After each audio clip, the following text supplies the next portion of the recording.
kulturala.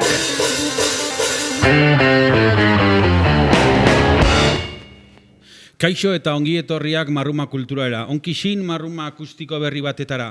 Euskal Herriko musika bestondotik goxoena uzten duen podcasta.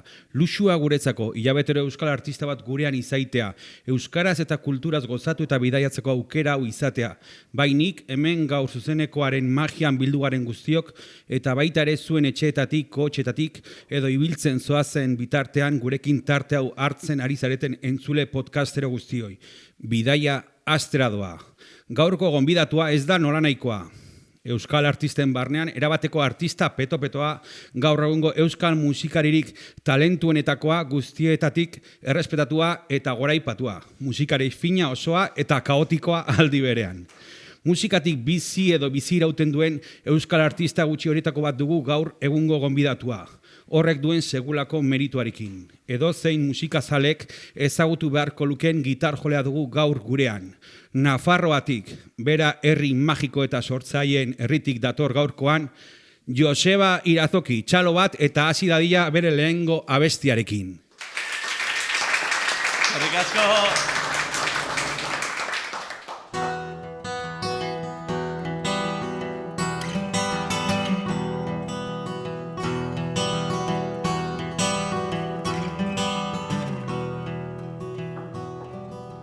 Jakik dio zarela zu, ez duzula izan nahi.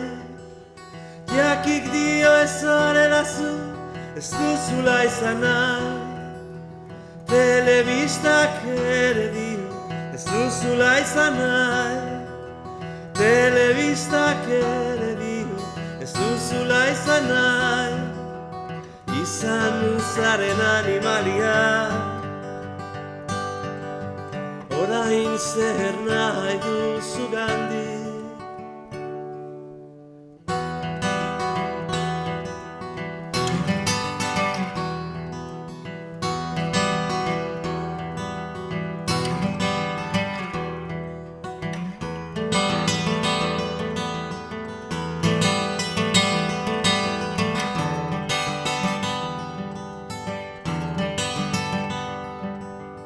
Zer ez duzu ezagutzen, zer ez duzu nahi zugandi.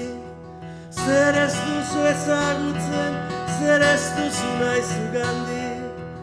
Dagoeneko ezara izan zinena.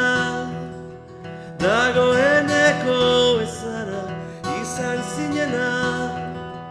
Lasai, lasai, lasai. Lasai, lasai, lasai. Jendeak txalotzen zaikiu, munduak besarkatzen zaikiu.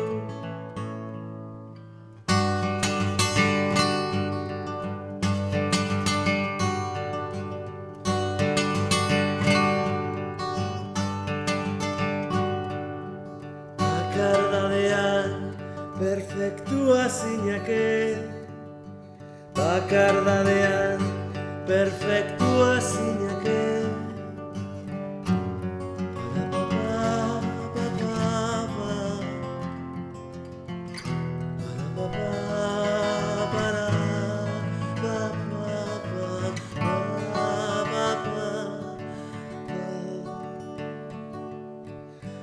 Egiteko planerotan pentsatzen ari zara. Ies egiteko planerotan pentsatzen ari zara. Baina oherako bidea da biderik onena. Baina oherako bidea da biderik onena. Baina oherako bidea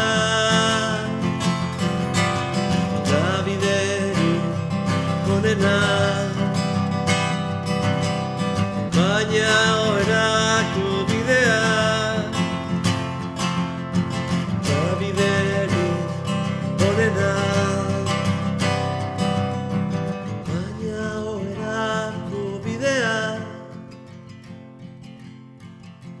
bideri onena.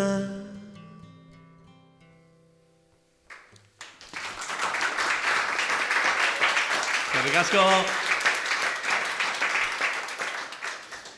Kaixo Joseba, arratsaldeon. Arratsaldeon. Marrumara etortzeagatik, Marruma Kultura lauetara, 103. podcast honetara. Bueno, arratsaldeon, da zer modu zaude? Pues ongi, nahiko topera, martxo hau batez ere, eta bueno, bueltaka, ez da gutxi ere, arranduzun bezala lanbide hau ez da erresa, eta bueno, lan aukitzea edo salsa desberdinetan egotea, eskertzekoa dare bai, eta hortan nabil.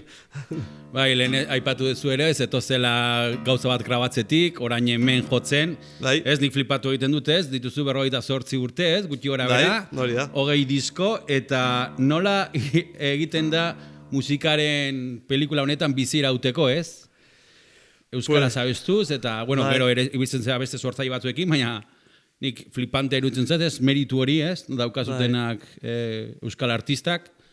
Bai, hori da, nire ustez, egin duten ibilbidea izan du da, bi adarrekoa da, edo, horrela arrango nuke, adar bat litzateke, erranduzun bezala, euskaraz abestearena, euskaraz sortzearen adar hori, eta beste adarra da gehiago, gitarrista profesionala bezala egiten duten lana, eta, bueno, nik uste bi bideo horiek uztartuz dela formula bakarra edo bakarrenetakoa, bestela Euskal Herri mailan edo oso zaila da musikaz bizitzea. Eta orduan ere formula hori da, eta, bueno, ja baditut urte nahiko horrela lan egiten, eta, bueno, banabil, urte hobeagoak, urte txarragoak, baina, bueno, ja... pixka bat, finkatzen ari naiz nire bilbidea. Eta gero ere txalogarria iruditzen zain, nola Joseba Irazoki bat ikusi dezakegun herri txiki bateko gaztetxe edo ostatu batean jotzen, eta gero bi egunetara Victoria Eugenian Nacho Vegasekin, edo Mexikon futbol zelai batean Duncan Durekin ez, hori artista bezala edo filosofia bezala nola ikusten duzu, nola ematen duzu, edo... Bueno, azkenean, estenatokira igotzea da, ez? Situazio oso desberdinak dira, baina niretzako,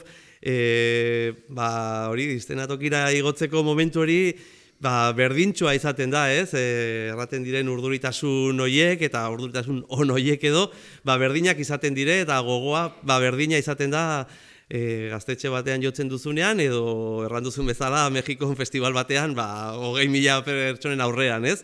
Zakit, azkenean guri gustatzen zaiguna da musika jotzea, instrumentua eskutan eukitzea, kantak jotzea, musika egitea, eta egoerak batzutan laguntzen dute musikan gehiago sartzeko edo ez, baina planteamendua edo berdina izaten da.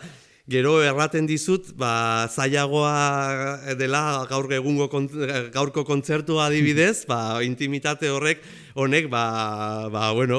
gehiago ezakit estutzen nau modu batean, hori, Mexikon, ez dugu jo 20.000 artean, baina Perun izan zen Duncan Durekin jo genuela, festivalean 50.000 pertsona zeuden, eta gurekin egongo ziren igual 30.000 eta egin zitzaidan super hotza, porque eszenatokia handia zen, publikoa zegoen, ez dakit zebat metrora, baina urrun zegoen, orduan feedbacka ezen existitzen, gainera joaten gara inierrekin, eta hori inierrak dire kasko bezala, entzuten ditugu gauzak belarrietan dauzkagu hori kaskoak edo. Eta orduan bai egun horretan izan zela sensazioa hotza. Azkenean hor egin genuena uste dut denak, ni pertsonalki izan zen, lotu bar gara, gure artean, banda soinura, eta gure artean konexioa lortzera, baina beti egon behar duen hori, publikoarekin lotura hori, nire ustez, kontzertu horretan ez nuen somatu edo zaila egiten zitzaidan bederen, ez? Eta hori alderantziz gaur, hori zaudete hor, arnasa somatzen aldut, begiradak, orduan, desberdinak dire, baina azken finean musika egiten duzu, eta bueno, sensazioak ere, berdintxoak izaten aldire ere bai, naiz da hori. Bueno, saiatuko gara momentu goxoa izaten, eta ez estuasunetan sartzen, baina galdera tipiko bat, baina Josebe Arazoki non gitator, guk ezagutu zaitu ja heldua, ez? Bai. Baina noiztik hasi zinen, nola sortu zinen, eta... Bai, bueno, edozein aur bezala, hasi nintzen berako musika eskolan, 9 urtekin edo, gitarra klasikoa edo ikasten, garai horretan, 80. hamarkadan hasieran edo, oraindik rock musika edo gitarra elektriko bat eukitzea ezen ohikoa edo ez zegoen iaia, zegoen, baina bueno, ja heldutasun batean zuk ordaintzen zenuenan edo, baina bueno, zure gurasoak ez zuten erosten zuzenean gitarra elektriko bat garai horretan. Eta hasi nintzen gitarra klasikoa ikasten, eso bera ongi gustora, pasio handiegirik ere ez musikarikiko, ongi, gehiago igual futbolarikiko edo, baina bai gertatu zela 12-13 urtekin, hor sortu zela Euskal Rock radikala, eta niri hartu nindun, nire nerabetasunean, eta hor mugarri izan zen, porque ditu nituen talde hauek guztiak, hortatu lapoia eta denak, eta nik hori egin nahi nuen, ez? Orduan, hor bai, 12-13 urtekin, gurasoi eskatu niela, aldaketa hori ez, nahi nuela, gitarra klasikotik, elektrikora pasatu, eta uste dut hori mugarri izan zela, eta hor bai hasi nintzela, musikarikiko bertze erlazio bat eukitzen,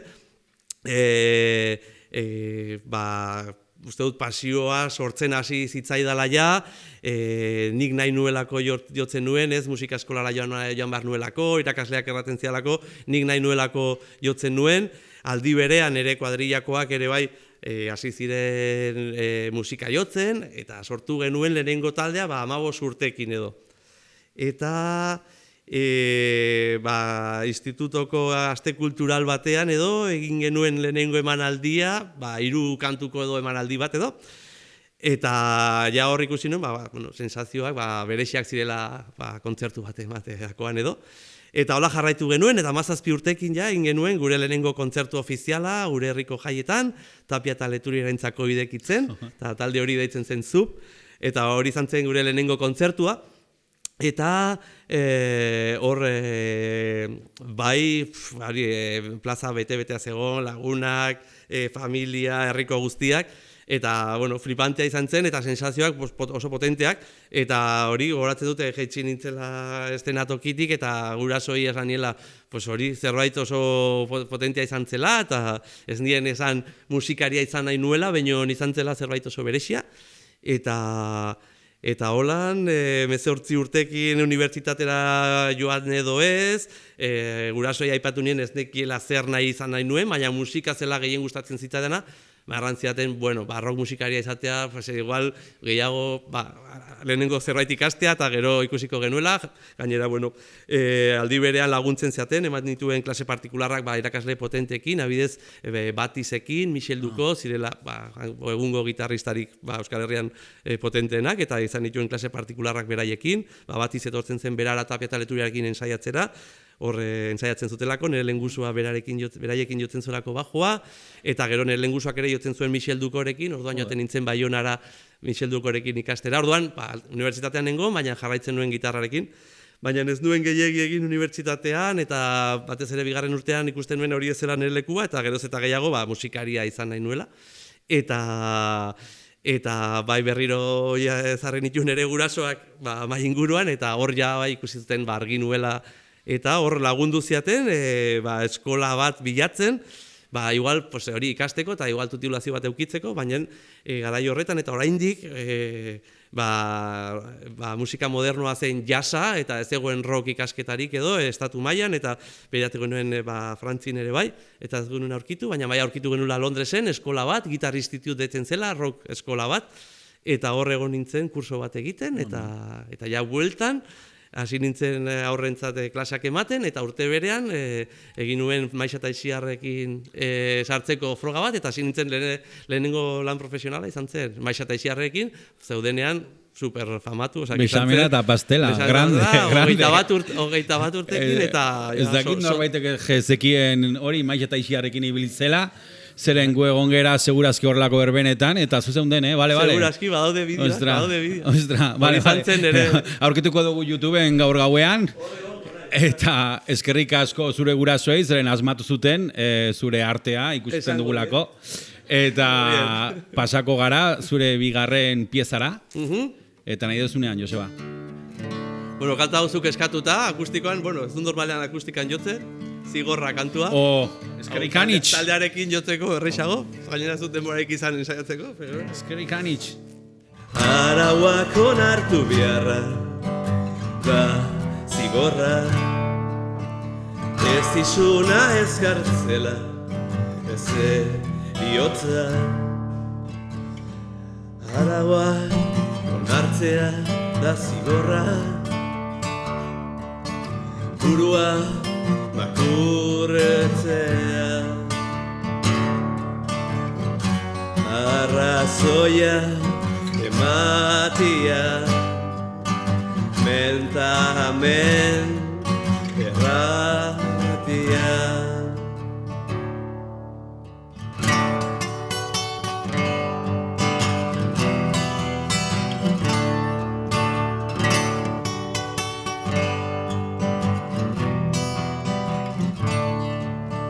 Normaltasuna da zigorra norma da, araua onartu da onartzea, behin eta berriz onartzea,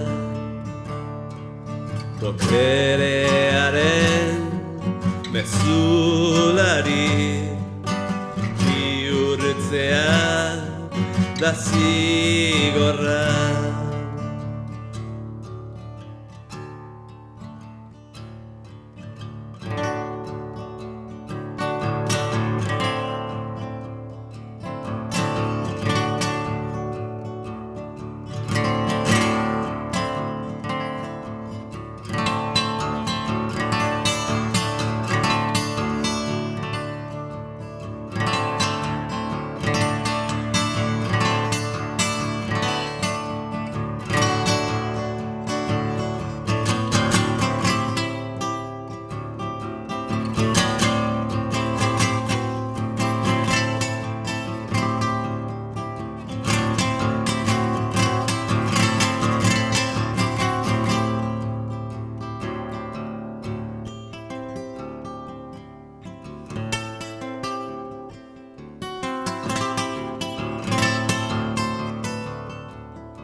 zaila, oituan nago elektrikarekin eta gainera akustika amplifikatu gabe nago. Arraro. Eharra izan da. Gero hitz egingo dugu pixka bat zeren zigorra bestia azkeneko diskoan dator eta Joseba Arazokita Lagunak eta bar, baina lehen utzi dugu Maixeta Ixiarekin, gero Aton Rumbarekin hasi zinen, ezta? Bai. Horrekin pixka bat uste dute euskal panoraman edo ezagutzen hasi zinen edo musikazale hau garenak hor ezagutu genizula eta zintugula, baina gero enetzako asko inpaktatu ninduen hasi zinenean oso banda disko atera zenula eta hor hasi zinela zure one man show egiten, ez? Bai. Non guztiok liuratuta txundituta gelditu ginen, ez? Nola izan zen evoluzio hori, ez? Eta ikustea hor zenatoki gainean Irazoki beran dagoenean serio eta lasai eta hor Pikachu bat bezala transformatu egiten da eta energi eta botere guzti horrekin, ez? Bai. Bueno, nire ibilbide pertsonala hasi nuen horrela akustika batekin eta hotsarekin, kantautore tesitura batean, ez? Eta bueno, nahiko kritika onak eukin ditun, baina oihartzun esobera handia, bai, batzuk ezautzen zidaten, baina ez hainbeste, ez? Eta gero egiten dituen kontzertua hori ostatutan, gaztetxetan eta bar, eta akustika hotsarekin eta hotsa batzutan kaso gutxi egiten zidaten, eta egun batzutan sufritzen nuen. Eta erranduzun bezala, hasi nintzenean Aton Rumbarekin, hor, bultzada bat eukinun, santzin nintzen nahiko buru belarri rock munduan gehiago edo, egiten dituen gauza rockeroak eta ez. Baina, iritsi zen urte bat, non bira bat bukatua genuen Aton Rumbaren bira, eta orduan ere erentzunekin nengon edo, baina nuen urte bat utxean edo birak bukatuta, eta orduan boloak behar nituen, eta birak bukatuak nituen, eta orduan nik egin behar nituen boloak, orduan, ez nuen gogorik, leku hoietara, ostatuak, tabernak, gaztetxeak, berriro ere, formato horretan joateko, ez? Orduan, neukan gogoan noitzbait probatzeko hori, gizon orkestaren zera hori, eta arran nuen, hau da momentua, eta hasi zen pixka bat erdi improvisatu, ez dakit zer, eta azkenean izan zen pixka bat, oihartzun gehien edo ukizuen proiektua beren garai horretan, jendeak sorpresa hartu zuen, tipo batek horrelako zarata egitea, eta horrelako martzianada egitea, gero tumatxak programatik ere deitu ninduten, eta orduan izan zen, pixka bat, nire ibilbide bakarkako ibilbidean, pixka bat, bultzada bat proiektu hori, eta oraindik jendeak ez ditut egiten, orain Lagunekin nago gustora, konposatzen dut gehiago taldearentzat. Behinon tarteka berraten diate, mar duzu berriz boloiek, eta orain Lagunen bira bukatzen ari garela, deitzen diate edo bakarka egiteko baten bat, eta lehenago ez erraten nuen, baina orain hasi naiz, baina ez dut repertorioa berritu orduan hortan nago. Ezagutzen duzuenentzako ikusiko zenuten one man show moduan, eta ez dutenak ezagutzen, bombo batekin juten da, ampliarekin, txistuarekin, txistua pixka lipusek egiten zuen antzeko hor, desafinatzen eta bar, eta transformazioa ikaragarria da, goatzen naiz dokan egin genula kontzertu bat, eta porrotxek izan ziela, zein dau. Eta esan nioen puto amoa. Eta pixka bat hortik abiatuta oso bandarekin, gero hasi zinen Joseba Irazoki eta Lagunak proiektuan sartzen, ez da? Eta guazen esatea, musikari eta lagun gehiago hartu zenituen, disko bereziagoak edo osastuagoak egiteko, ez? Hori da. One Man Band proiektu hau ikusten nuen zuzeneko proiektu bat bezala. Eta grabatu nuen EP bat, baina erdia ezen zuzenean egiten nuen musika ere. Azkenean hori ikusten nuen, zuzenean funtzionatzen zuela proiektua, baina ez nuen disko batean ikusten musika hori. Eta iritsi zen momentu bat, kontzertoiek ematen ari nintzenean, Lugaritz Kulturetxeak gonbidapen bat luzatu zidala, hori bakarkari nintzela azken boladan, eta zergatik ez egin kontzertu bat gonbidatuekin edo musikari gehiagorekin, ez? Eta ez nuen gogorik egiteko kontzertu bat, rollo gonbidatuak igo estenatokitik, betu, ezakit zer. Eta ja garai horretan ere bai, bueno, bertze musika batzuk egiteko gogoa banuen, eta erran nuen, aprobetxatuko dut, eta sortuko dut horrelako superbanda bat, egun horretarako, eta... Data goratzen zara, zeren eukena apuntatuta, 2012ko abenduaren 28an izan zen. Begira, nunca gordea. Zeren nik uste dut, hori izan zela inpaz handi bat, ez? Joseba Irazoki ezagutzen genunak, esateko, ostra, gaur hemen bizitu izan duguna, magikoa, oso berezia izan zen, ez? Eta pixka bat igual errango dugu, gero hitz egingo dugu momentu eta kontzertu eta proiektu horretaz, urrengo abestiaren ostean. Osongi. Bueno, lehenago aipatu dugu, nola da, enof edo, ari garela disko bat prestatzen Beñat Axari eta Julen Axari musikariekin, basoan edo, eta zutxiki egon zinela orain dela gutxi ikusten mai hoien artekin, eta bueno, beraiekin, ez nago ikasten behin entzuten ditut, beraiek badukate ohitura hori, iparraldeko ohiturari kapela bestera du. Eta abestuko dut belatxa, ez dut egiten normalean, baina... Super. Nere moduan, baina... Prefosta. Tria-la-la-la, tria-la-la-la, tria-la-la-la-la-la-la, tria-la-la-la-la-la-la,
Da nire estiloa, baina Nire estiloa izan da lehenengo buelta, egin dutela gallito bat, hori da gehiago nire estiloa.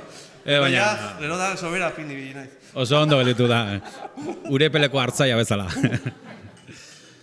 Guazen kontzertu hori gogoratzea, zeren Joseba Irazoki eta Laguna lehenengo diskoa 2014an bide hutsekin grabatu zenuten, baina 2012 garren urteko abenduak 28 horretan, Ugariz Kulturetxean elkartu zineten zu, Felix Buff, Williseko bateria, Beñat Asiarai, orain abestu duzunaren Iban Urizar, Amorante, Jaime Nieto, Basuan, Igor Telletxea, eta Ager Inzuza, ezta? Bai, hori da. Eta hor notatu zenuten zerbait berezia edo sortu zela, ezta? Bai. Ensaio agitz gutxi egin genitun, dakit bi ensaio bakarrik, eta zerbait, hori erranduzuna, sortu zen, berezia, ni eroso sentitu nintzen, agitz eroso, eta hori, ikusita gainera ere bai publikoaren erantzuna zoragarria izan zela, nik eren ez duen espero, hori pentsatu nuen zakit, honekin zerbait egin behar dugu. Eta aipatu nien, zergatik ez denuen diska bat egiten, eta bar, eta gaur arte. Eta horrein ditugu 3 diska, 2 single, eta uste dut, izan dudan, azkenean, nire proiekturik sendoena, ez? Beti bili naiz, musika oso diferenteak egiten, oso gauza desberdinak probatzen, eta, zakit, gorputzak hori eskatzen zidan, ez? Beti hori erraten zidaten, alde batetik, igual ez nintzela finkatzen zerbaitetan, eta igual hori publikoa erakartzeko igual ez zela hoberena, baina alde berdinetik ere bai jendeak nire disko bat hartzen zuenean, edo entzuten zuenean, ezekien zer entzungo zuen ere ez. Baina proiektu honekin, lagunen proiektuarekin, uste dut, egin dutela bide bat, nahiko ezaugarri komunak dituenak, 3 diskoak, eta izan du da, nire gauzari koherenteena, edo zakit koherentea denitza, baina, gutienen, eraman hauela bide batetik ez, eta, Joseba Irazokiren izaera eta identitatea igual horri lagunekin batera ikusten da, ezta? Bai, uste dut, gaur egun horrekin, irudikatzen hauela jendeak gehiago, ez? Taldearekin, ez? Daiza hori, Gizon Orkestako proiektu hori, guainikan, uste dut jendeak buruan daukala, ez? Baina bederen, nire kontzertu batera doazenean, badakite zer ikusiko duten, eta lehenago igual, ezen horren beste gertatzen. Joseba, zu berakoa izan da, nola eta betiko galdera da, beran zergatik sortzen dira hainbeste ez musikari sortzaile pilo bat ere bai, ez bakarrik orain lehen dikan ere bai, ez dakite ur bereziren bat edaten dezuten txikitan edo, baina ze magia sortzen da beran edo Felixekin askotan komentatu dut, Williseko bateria ez, bera flipatu zuela, beran dagoen kultur mugimenduarekin, orain gainera hor bizi da, uste dut eta hori ez, eta zer gertatzen da beran? Bueno, ez dakit, herri txikitan badaukagu aisialdi igual gutxiago hiri handitan baino, eta beran geratu da urte batzutan gure aisialdia zera lokalera joatea, eta hori.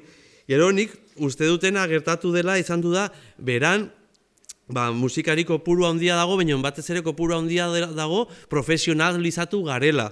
Hor dago Mikel Irazoki, Miguel Boserekin da biela urte pila bat lanean, egin du lan Espainiko 1000 talderekin, beran nahiak jo zuen bateria Fito eta Fitipaldisekin, ere lehengusuak jo du Erentxunekin, gero Xabier Erkizia dago hor musika esperimentalan munduan ere bai, filmendako soinu bandak egiten, Petxi Bera, Joseba Lenoir, ere bai orain estudioa jarri du, baina hori da bere lanbidea, eta gero badaude talde batzuk ez direla dedikatzen musikara, baina igual atentzioa deitu du hori alde batetik, gero Bidaso aldean, Onjarbi eta Irunen ere badago soinu bat ere bai, pixka bat esperimentaziora doana, eta gauz horiek denak, igual egin gaitu pixka bat, fokoa hartzea, bederen jendeak berezi ikustea gure herria, ez? Gero, beti erraten dugu gu mugan gaudela, eta Lapurdiko mugan, eta gero Frantziako mugan, eta iritsi dira igual guregana gehiago musika batzuk egiteko, igual hori esperimentazioa, musika bereziagoak edo egiteko orduan, uste dut modu batean Frantziako influentzia hori iristen zaigula, igual erresago, biran dauden taldeak, derrepente etorri izan du dire Katiakura, gure kultur elkartea den eta kontzertuak antolatzen diren leku horretara, iritsi izan dira, bira batzuk, igual ez dira iritsi ez da Donostira, eta nola Baionako lagunak ditugun ezakit edo orduan, gero izan dugu hor Ertz Festivala, eta etorri dira artista internazionalak beti experimental mundu horretatik, eta nik uste horrek denak eragin duela, ez?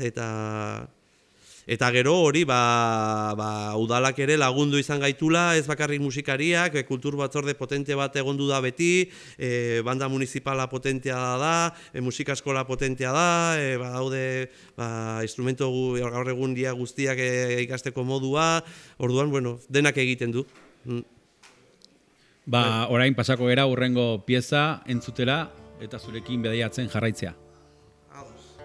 Joko dut bakezaletasuna, Joseba Sarrina Indiaren hitz batekin egindako kantua, nire kantautore denboretakoa.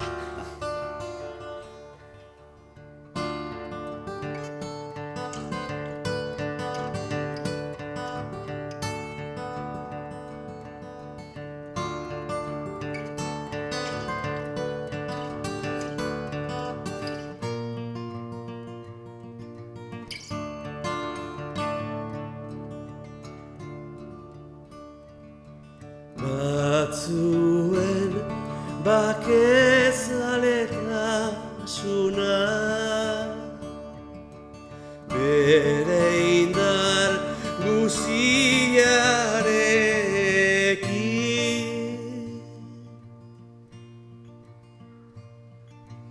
batzuen bakezaletasuna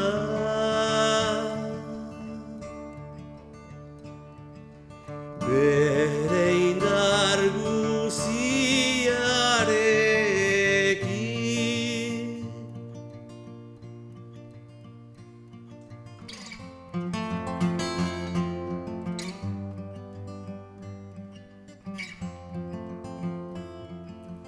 Bertzen bakezaletasuna,rekin, bertzen bakezaletasuna,rekin, talka egitean gertatzen da gerla, talka egitean gertatzen da gerla.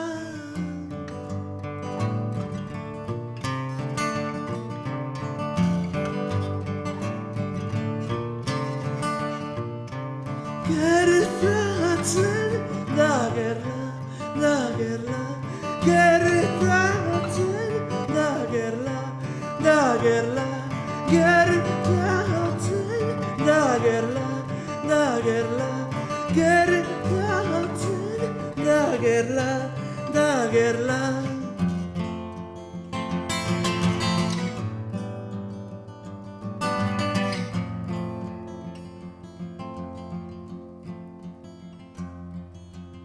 Batzuen bakezaletasuna bere indar guziarekin, batzuen bakezaletasuna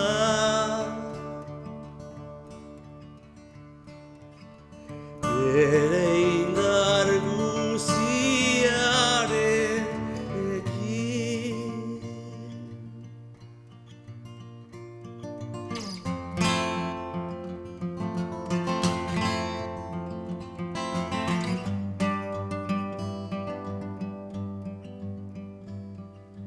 Bertzen bakezaletasuna,rekin, bertzen bakezaletasuna,rekin,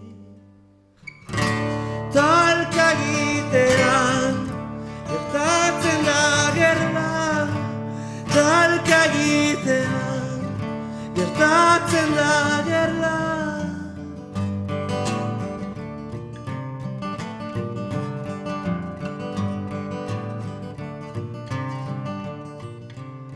Gertatzen da gerla, da gerla.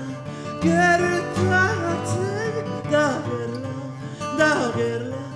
Gertatzen da gerla, da gerla. Gertatzen da gerla, da gerla.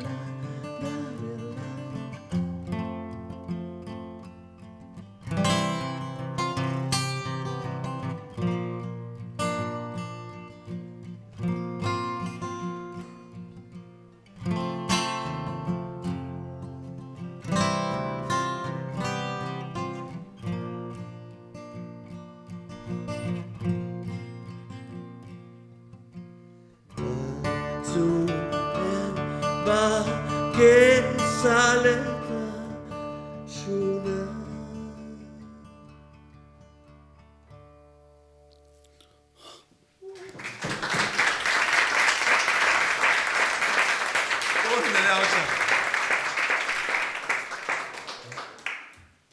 Bueno, Joseba, orain,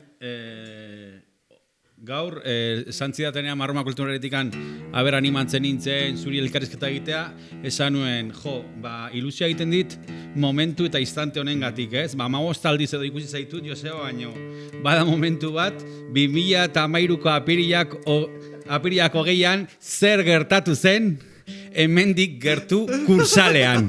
Askotan parre egin dugun, paniko, momento paniko.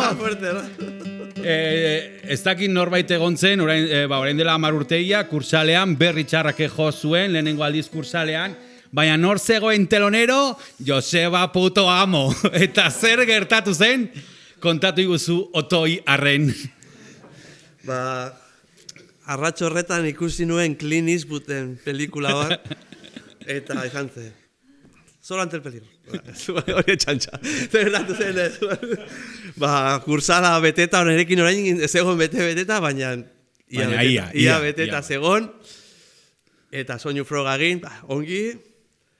Eta hasi kontzertua, denak begira. Teloia gorria zegoen, eta Joseba aurrean, foko batekin, zirko baten moduan, eta atzean etzen ikusten berritxaraken bateria eta traste guztiak. Eta hasi joten, ostia, ez zuela sonatzen, eta eramaten dituen pedalak, gaur bezala, eramaten ditu dela mila, baina igual, más underground, eta ez zuen funtzionatzen, eta hori berak gura dazten dit, mundu guztia isilik, eta nik uste dut, barrutik aderatzen zula, esan zen ¡paniko! Y yo dije, qué puto grande. Eta askotan, txiste hori errepikatzen dugu, eta Jurgirekin ere bai ez, askotan zuzenekoetan lagundu diot, eta zerbait gertatu danean esaten nion paniko. Eta orduan bagenekin aurrera ez. Baina hor ere, esan dezu lehen, igual zeizula 40 pertsona egotea edo Dunkandurekin bezala 20.000, baina urduritasuna hor momentu horretan bazenuen, noski. Banekin egun berezia zela, noski, eta hori da ez da erreixa horrelako kontzertuak irekitzea, horrelako areto batean, horrelako talde batek, eta hola gertatu zen, baina gero horrelakoak ere bai, de repente pizten zaituzte eta sartzen zaituzte, eta gero bolo nahi nuen. Nik uste dut, ni lagun batekin joan nintzen ez, eta bera juntzen zan berritxarrak ikustea, eta nik esan ni Joseba ikusina et, eta esan nio, nik usiko ez du nola honek maitemenduko duen jendea ez, eta azkenean, zegoen ia beteta, 1800 sartzen dira kursalean, eta nik uste dut, zuk maitemendu zenuela 40 minutu horietan, eta jende guztia, azkeneko bi abezetan goran iotzen zegoen, de mundu guztia zutik hor dantzatzen, eta momentu hori kristona izan zen. Horrelako gauzak laguntze dute jendea sartzeko kontzertuan edo ez gertatu da zakizet, eta publikoak ere batutan laguntzen dizu, baina gero egia da, gero kontzertu hona egin duela, egon nintzela entxufatua, naiz da hori, horrek ere bai, igual, entxufatu nindun ere bai, beste modu batera, eta jendeak ere bai, igual alde horretatik ere bai laguntzen dizu, eta lagundu nindun, baina igual nintzen aurrera, eta horitzapen hona dut aitzona. Horregatik jarraitzen duzu musikari izaten, horrelako gozamen eta momentu eta instanteen gatik? Noski, bai. Ja, iristen da adin batean, eta batek baino gehiago erraten du, ja teletransportea batzutan existitzea guai egongo legok, ditzatekela, de repente egotea zure etxeko sofan, eta zuzenean, estenatokira, momentu horretara, ez? Gai dago, kolegekin, soinu froga, pierra batzuk hartu, ez dakizter, postkontzertua, baina hori, momentu hori magikoa da, estenatokia magikoa da, ez dauka, hori, aurreko soinu frogak ensaioak batzutan astunak dira, eta hori ordu pila bate itxaroten, furgonak ezakitzer, baina iristen da momentu hori, eta hor magia dago, ez beti, baina ia beti, edo hori da gure, sentitu nahi duzuna, ez, eta orduan, bai. Ongi da, eta magiarekin jarraituko dugu, zure hurrengo abestiarekin. Vale. Instrumental bat egingo dut. Hasi naiz suabego jotzen, ez dut ohitura, ez dut volumenik, eta hasi naiz fuerte jotzen, orain, ez dakit. Volumena behar dut batzutan.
Lehen errandu zu, Joseba, instrumentalak egiten asko gozatzen duzula, eta baina gero ere egite dituzu letrak, zuk egite dituzu, edo jendeari esaten diozu, eskatzen dizkiozu. Bueno, hasieran eskatu nituen, hori kantautore formatu horretan, lehenguzu bat dute idazlea dena, Mikel Taberna, eta berak erabiltzen du bortziritako euskara, idazten duena normalki, orduan eroso sentitzen nintzen bere hitzak musikatzen, musikatu izan ditut bertze idazle batzuk, baina gero, batez ere igual rockera edo mugitu naizenean, eta baita ere Nacho Vegas, Rafa Berriorekin eta horrelako kantu idazleekin lan egin eta gero, geroz eta gehiago fokoa jarri dut ere bai hitzetan, ez? Beti izan da gehiago lehenengo musika eta gero hitza jarri bartzelako inkluso, ez? Eta beraiekin, batez ere hori Rafarekin eta Nachorekin, somatu dut, azkenean ere bai, bakoitzak bere historia kontatzerakoan ere bai, kantuak bertze modu batean ere abesten dituzula edo barneratzen dituzula, eta pixkanaka pauso hori ematen ari naiz, egin nuen Onjo izeneko proiektu batekin egin nuen bere garaian, eta nintzen guztiz gustora geritu, baina egin nituen hitz guztiak, gero utzi nuen hitzaz egiteari edo. Eta orain berriz ere, azkeneko diskak erdia baino gehiago nik egin ditut, nahiz da oaindikan tarteka gustatzen zaidan, edo musikatzen ditudan, gustoko ditudan hitz batzuk, baina geroz eta gehiago uste dut, erosogo sentitzen naiz, nik kontatzen baditut historiak barrutik ateatzen zaizkit gehiago, ez edo. Bai, nortasuna ematen dio. Hori da. Eta originaltasuna, noski. Orain pixka bat ingo dugu, galdera batzuk horrela traka bat bezala, eta zuk aldezun bezala, pixka eta azkar erantzun. Zer entzuten duzu orain? Orain zer entzuten dut? Azken urtetan eta gainera segitzen dut, badago talde bat, erraten dut azken boladan, talde instrumental bat, bera esatu batutakoa da, Baltimorekoa, Horse Lords, egiten dute musika instrumentala, nahiko experimentala, baina entzuten dut oso musika desberdina, oso desberdina. Orain badirudi berriz ere, joan etorriak daude beti ere, modak, badirudi berriro ere gitarrak ez daudela modan, boda bat egin izan ditut bai musika elektronikoak edo, Xabier Montoyarekin kolaboratu ginenean, berak nahi zuen arregloak elektronikoagoak edo sonatzeko, eta hor hasi nintzen pedalekin investigatzen eta hor gaur egun badirudi badagola horlako aldaketa bat eta elektronikarantz badoala pixka bat hori, eta ni gustatzen zait pixka bat loro egotea, eta batzutan ikusten dut nire burua pixkat sige modaz, ez naizela hainbeste, baina batzutan eta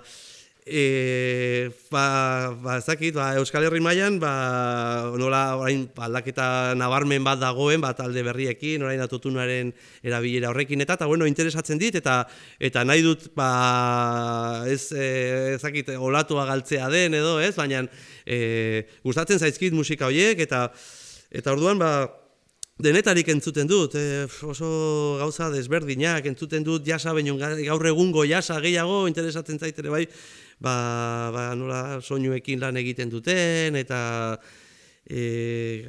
musika minimalistak ere horrela musika tonalak edo deitzen direnak ere tonalidade batean daudenak eta hor horrelako mantrak eta ere gustatzen zaizkit, rock and rolla gustatzen zait ere denetarik entzuten dut.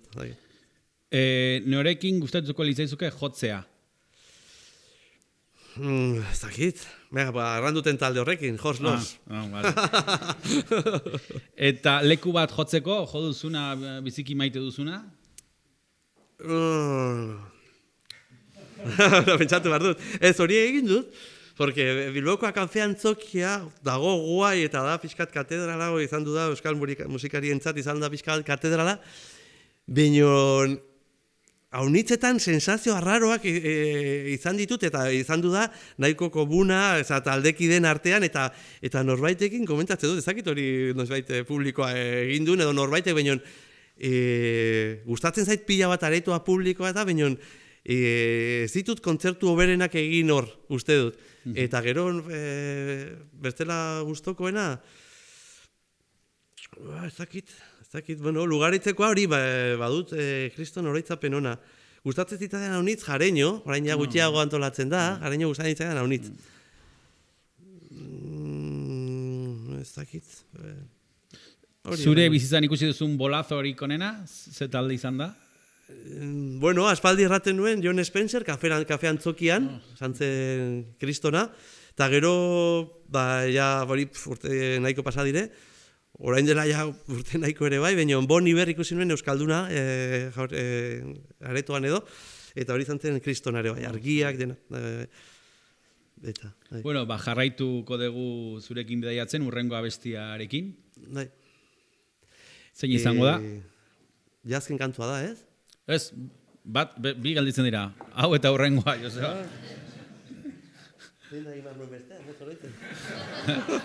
Egin bertsio bat eta listo.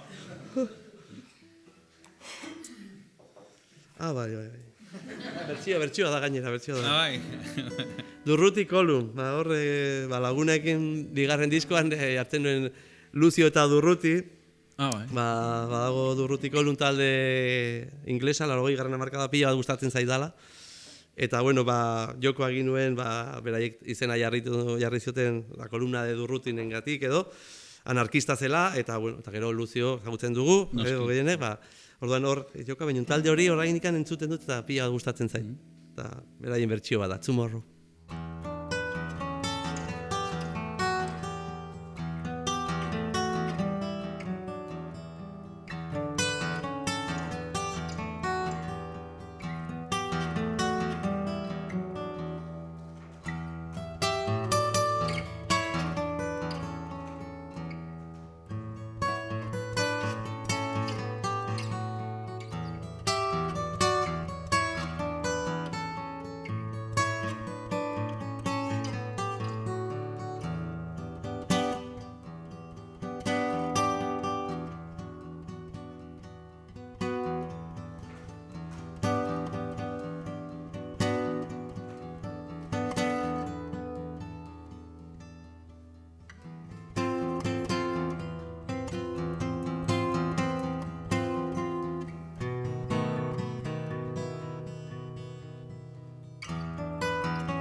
All I wanted was your time. All you really gave me was tomorrow. All I wanted was your time. All you really gave me was tomorrow. And tomorrow never comes. Tomorrow never comes. Tomorrow never comes. Tomorrow never comes.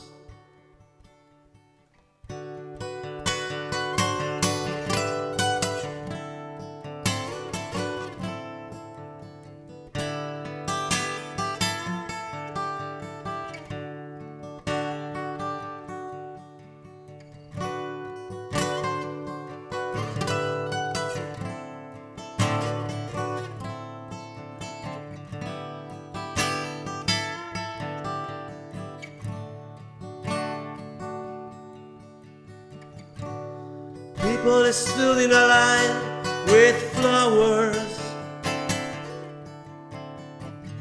They were only waiting for the moment. And I know the feeling so well. They were only waiting for the moment. And I know the feeling so well. I've been waiting for you for so long. And tomorrow never comes. Tomorrow never comes. Tomorrow never comes. Tomorrow never comes. Tomorrow never comes. Tomorrow never comes. Tomorrow never comes. Tomorrow never comes. Tomorrow never comes. Tomorrow never comes. Tomorrow never comes. Tomorrow never comes. Tomorrow never comes. Tomorrow never comes.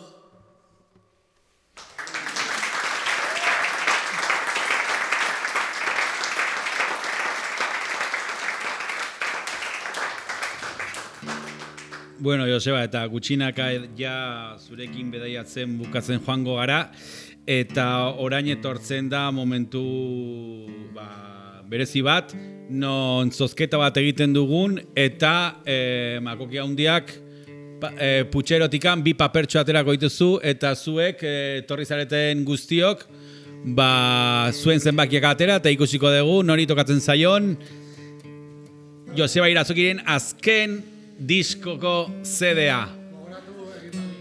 Gogoratu, tokatzen zaionari galdera bat erran beharko diola Joseba Irazokiri.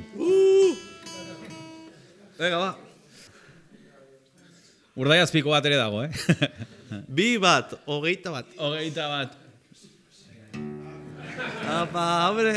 Gantxegi, iaiz. Txalo bat, gantxegirentzako.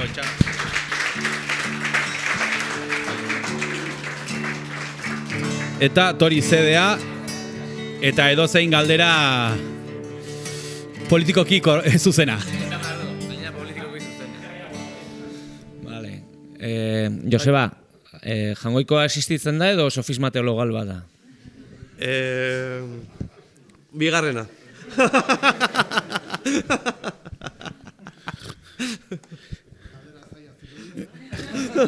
Filosofian sartuta, gantxegi, UPV. 29. Tokatu zaio berari. Tori CD-a. Eta galderatxo bat egiozu nahi dezuna. Izena? Xavier. Bueno, esan dezuleno, bainat asiarekin inbarretzula grabaketa. Intzenun bat, oso asko gustatu itzean, eta hoi noiz aterako duzu, bigarren hau? Udazkenean, pentsatzen ari gara udazkenerako. Orain apirian hasi grabatzen, pensatzen dut udarako ja bukatu egonen dela, eta udazkenerako. Bai. Edarki, erosiko du. Oso ondo.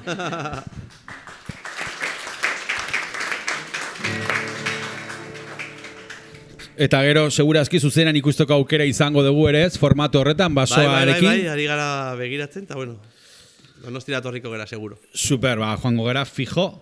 Eta bukatzen joateko ja podcastaren asuntoarekin, gure sare sozialak hemen, iVoox, Spotify, podcast.eus, Google Podcast, Apple Podcast, eta ikusia gaituzue YouTubeen, gure sareak Instagram, Facebook eta Telegram, e-maila marrumakulturalak@gmail.com, eta eskerrik asko hau bai benetan bihotzez, Josebari, txalo handi bat. Eskerrik asko zueri! Eta Marroma kulturalaren taupadak eragiten dituzten lantaldeari txusta, txalo bat.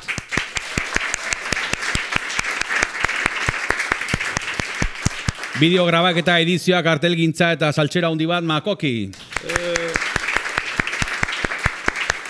Laguntzaile lanetan eta gaur Joseba hemen izateko parada eduki dugulako, eskerrik anitz Miguelin.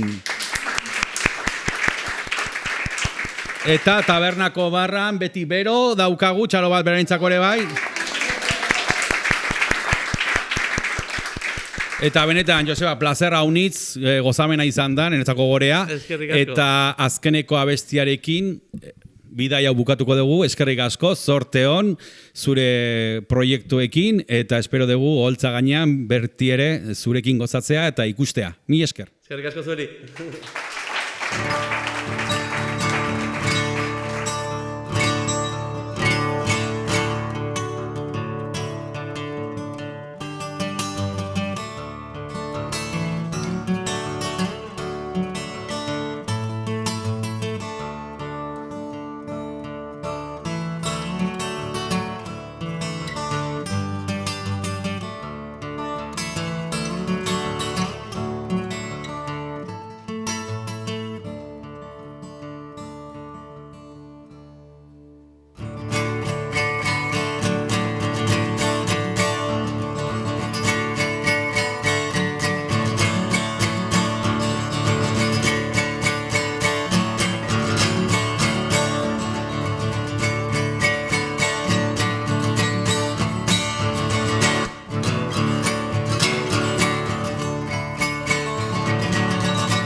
Eskerrik asko!